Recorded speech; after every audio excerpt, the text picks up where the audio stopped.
Hello friends, আমি লাবণী আক্তার। আজ আপনাদের সাথে কয়েকটি গুরুত্বপূর্ণ বিষয় নিয়ে কথা বলবো। সে বিষয়টি হচ্ছে, আপনারা অনেকেই বলেন যে আমি একজন সুস্থ স্বাভাবিক মানুষ। আমি নিয়মিত যদি সহবাস করি 5 থেকে 7 মিনিটের বেশি সহবাস করতে পারি না, কিন্তু এই 5 থেকে 7 মিনিটের মধ্যে আমার বীর্যপাত হয়ে গেলেও আমার স্ত্রীর বীর্যপাত হয় না। তো আপনার কাছে এমন কোনো টিপস আছে কি না, বা আপনার কাছে এমন কোনো জিনিস আছে কি না যেটি আমার লিঙ্গে মালিশ করলে অথবা আমার স্ত্রীর যোনিতে লাগালে দীর্ঘক্ষণ ধরে সহবাস করতে পারবো? তো সেই সব ভাইদের জন্য আমার এই আজকের টিপসটি। আশা করি আমার আজকের এই টিপসটি থেকে আপনারা অনেকে উপকৃত হবেন। তো দর্শক, আর কথা নয়, চলুন শুরু করা যাক আমাদের আজকের টিপসটি। তো এই ভিডিওটি দেখার পূর্বে আপনাদের কাছে আমার ছোট্ট একটি অনুরোধ, যারা আমার ভিডিওটি দেখছেন তারা অবশ্যই এই চ্যানেলটি সাবস্ক্রাইব করে রাখবেন এবং পাশে থাকা বেল আইকনে ক্লিক করুন, যাতে সকল আপডেট ভিডিও সবার আগে পেতে পারেন। তো দর্শক, আমাদের আজকের টিপসে মোট 3টে জিনিস লাগবে। প্রথমে যে জিনিসটা লাগবে সেটি হচ্ছে অ্যালোভেরা জেল। এই যে দেখতে পাচ্ছেন, এটি হচ্ছে অ্যালোভেরা জেল। এটি লাগবে। আপনারা বাজারে গেলে এই অ্যালোভেরা জেলটা পেয়ে যাবেন। তো আমাদের লাগবে হচ্ছে ভ্যাসলিন। আপনারা বাজারে গেলেই যে কোনো দোকানে গেলে এই ভ্যাসলিনটা পেয়ে যাবেন। আর আমাদের যে জিনিসটি লাগবে সেটি হচ্ছে অলিভ অয়েল। আপনারা হয়তো অনেকেই জানেন না, এই অলিভ অয়েল আমাদের অনেক উপকারে আসে এবং এটি কিন্তু অনেক উপকারী একটি জিনিস। তো এটি কিভাবে ব্যবহার করবেন তা আমি আপনাদেরকে দেখিয়ে দিচ্ছি। তো প্রথমেই আপনারা করবেন কি, এই যে অ্যালোভেরাটা আছে, এই অ্যালোভেরাটা আপনারা সামান্য পরিমাণে নিয়ে নেবেন।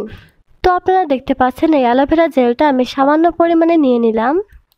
তারপর আপনাদেরকে যে কাজটা করতে হবে সেটি হচ্ছে, এই যে অলিভ অয়েলটা আছে, এখানে সামান্য পরিমাণে একটু অলিভ অয়েল আপনারা দিয়ে দেবেন। দেওয়ার পর আপনাদেরকে যেটি করতে হবে সেটি হচ্ছে, তো একটি চামচ দিয়ে আপনারা এই অ্যালোভেরাটা এবং এই তেলটা, এই দুটিকে আপনারা খুব ভালো করে মিক্সড করে নিয়ে নেবেন। ঠিক এইভাবে আপনারা এটি মিক্সড করে নিয়ে নেবেন। ঠিক এইভাবে আপনারা 4 থেকে 5 মিনিট পর্যন্ত ভালোভাবে মিক্সড করে নিয়ে নেবেন। তো দর্শক, এটি যখন খুব ভালো করে মিক্সড করা হয়ে যাবে তখন আপনারা করবেন কি, এটি আপনার স্ত্রীর যোনিতে, ধরুন এটি যদি আপনার স্ত্রীর যোনি হয় তাহলে ঠিক এইভাবে এটি আপনার স্ত্রীর যোনির চারদিকে এইভাবে লাগিয়ে দেবেন।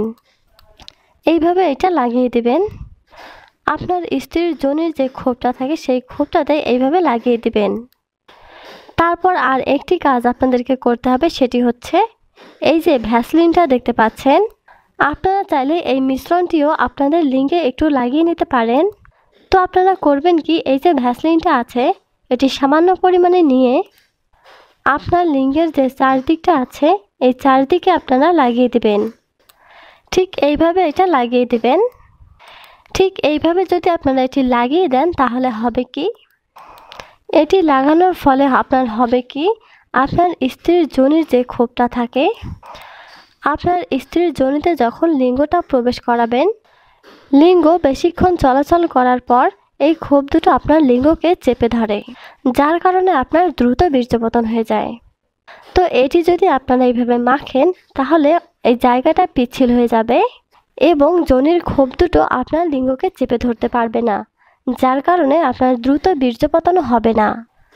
যার কারণে আপনার স্ত্রীর যোনি থেকে কামরাস দ্রুত বের হওয়া শুরু করবে। আপনার স্ত্রীর যোনি থেকে লিঙ্গ বের করার পরও এই জায়গাটা পিচ্ছিল থাকবে, যার কারণে আপনি আপনার স্ত্রীর কাছে হয়ে উঠতে পারবেন বীরপুরুষ। তো দর্শক, আমি যেভাবে বললাম ঠিক এইভাবে যদি আপনারা এই টিপসটি ফলো করেন, আশা করি আপনারা অনেক উপকার পাবেন। তো দর্শক, এই ছিল আমার আজকের টিপস। আমার ভিডিওটি যদি ভালো লাগে তাহলে অবশ্যই একটি লাইক দিন এবং শেয়ার করুন।